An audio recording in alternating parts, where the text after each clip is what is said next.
Power, ये शब्द सुनते ही आपके दिमाग में क्या आता है? क्या ये वो ताकत है जो देश चलाने के लिए यूज होती है, या ये वो हथियार है जो आम आदमी को दबाने के लिए उठाया जाता है? आज की इस वीडियो में हम बात करेंगे उस सच की जो खबरों की हेडलाइंस में छुपा होता है, लेकिन जिसके असर हम सब पे होते हैं। हिंदुस्तान में पावर का मिसयूज एक ऐसा दौर है जहां हर क्लास अपनी छवि अपने पास रखना चाहता है, चाहे वो सरकार हो, पुलिस हो, हमारा पड़ोसी क्यों ना हो। हम शुरू करते हैं उस हेडर से जो देश की सबसे बड़ी शक्ति माना जाता है, पॉलिटिक्स। देखिए, पॉलिटिक्स में पावर का मिसयूज शुरू होता है वहां से जहां से जनता सेवा का वादा खत्म हो जाता है और वोट की लाठी शुरू हो जाती है। आपने देखा होगा कि कैसे इलेक्शन के टाइम पूरे देश में जुमले उड़ते हैं, गरीबी हटाई जाएगी, भारतीय करेंसी जैसे ही चलेगा।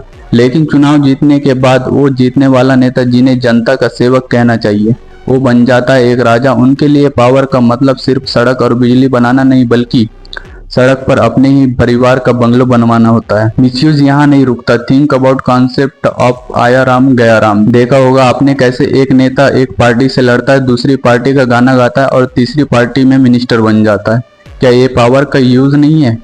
जनता का वोट एक धोखा है और वो वोट पावर का मिसयूज करके खरीद लिया जाता है। फिर आती है विकास के नाम पर चोरी। जहां 1000 करोड़ की ब्रिज बनाना था, वहां 100 करोड़ लगाए जाते हैं। लेकिन अगर आप सोचते हैं कि सिर्फ नेता पावर का मिसयूज करते हैं तो आप गलत हैं। नेता तो सिर्फ ऑर्डर देते हैं, असली मजाक तो उस बाबू के पास होता है जिसके पास आपका फाइल पेंडिंग रहता है। यहाँ पावर का मिसयूज होता है रेड टेप के नाम पर। इमेजिन कीजिए, आपको अपने घर की रजिस्ट्री करवानी या कोई लाइसेंस चाहिए बिजनेस शुरू करने के लिए। आप ऑफिस जाते हैं, बाबू के पास फाइल रखते हैं और वो फाइल में से एक पेज घिसकर कहता है कि ये नहीं हो सकता। ऐसा नहीं कि वो नहीं हो सकता, बल्कि आपने उसकी पर्ची नहीं देखी है। ये वो है जहां आम आदमी की इज्जत की कीमत एक चाय की कप से लेकर नोट की गड्डी तक हो जाती है। इसका मतलब ये है कि वो अधिकारी जो लगता है कि पब्लिक की सेवा कर रहा है, असल में वो पब्लिक की जेब का और समय का चोर है। अब अगर ऑफिस से बाहर निकलकर सड़क पर आए तो वहां पर आपको मिलता है वो पावर जो हमेशा सुरक्षा देने के लिए दी गई है, पुलिस। हमारे कॉन्स्टिट्यूशन में पुलिस की जिम्मेदारी है कि नागरिक की सुरक्षा करना। लेकिन आपने नोटिस किया होगा कि कैसे एक छोटे से लफड़े में पुलिस तुरंत पूरी पुलिस फोर्स के साथ घर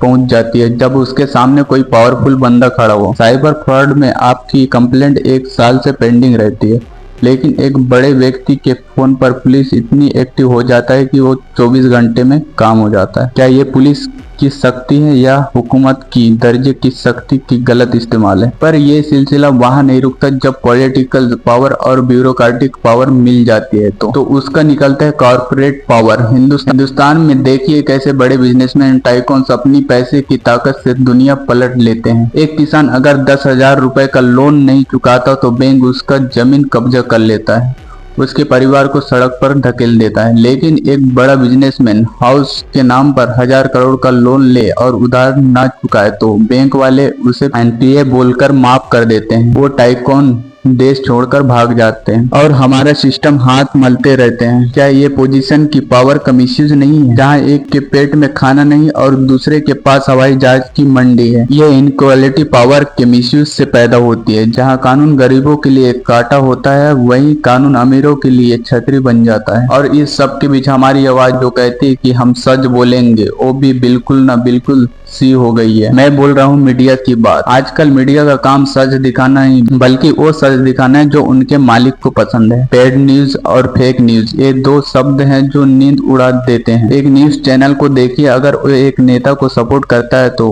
उसकी गलती को अपोनेंट की साजिश बताकर छुपा देता है।